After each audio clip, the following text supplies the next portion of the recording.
Hi കൂട്ടുകാർ, അസ്സലാമു അലൈക്കും വറഹ്മത്തുള്ളാഹി തആല വബറകാതുഹു. 4ാം ക്ലാസ്സിന് നാളത്തെ എക്സാം വരുന്നത് ഖുർആൻ ഹിഫ്ളാണ്.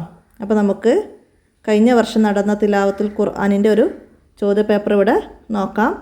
അപ്പോൾ നമുക്ക് നോക്കി ഓതാൻ വന്നത്, നിങ്ങൾക്ക് മദ്രസയിൽ ഇതുവരെ എടുത്ത സൂറത്തുകളിൽ നിന്ന് ഏതാനും ആയത്തുകളാണ് നമുക്ക് നോക്കി ഓതാൻ വരിക.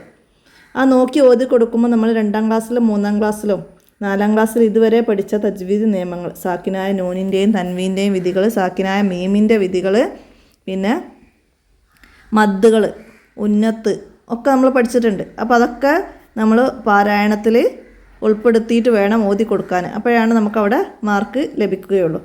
പിന്നെ നോക്കി ഓതാൻ വന്നതാണ് ഇത്. അപ്പോൾ ഇത് നമുക്ക് ആയത്തുകൾ മാറാം, പക്ഷേ എല്ലാം തജ്വീദ് നിയമം മനസ്സിലാക്കിയിട്ട് വേണം നമ്മൾ ഓതി കൊടുക്കാൻ. ഇനി ഹിഫ്ള് ഖുർആനും വൽ അദ്കാർ എന്ന് പറഞ്ഞിട്ട് താഴെ വന്നത് എന്താണ്?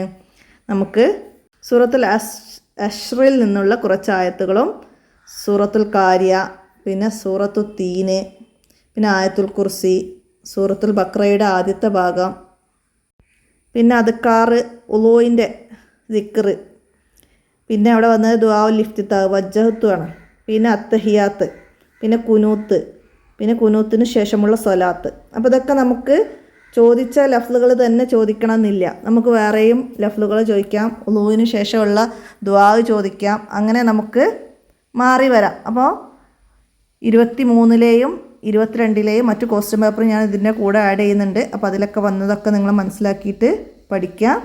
ഇത്രയും സൂറത്തുകൾ നമ്മളെ തജ്വീദ് ഖുർആനിൻ്റെ അവസാനത്തിലുണ്ട് നമുക്ക് പഠിക്കേണ്ട സൂറത്തുകളും പിന്നെ പഠിക്കേണ്ട ദിക്റുകളൊക്കെ.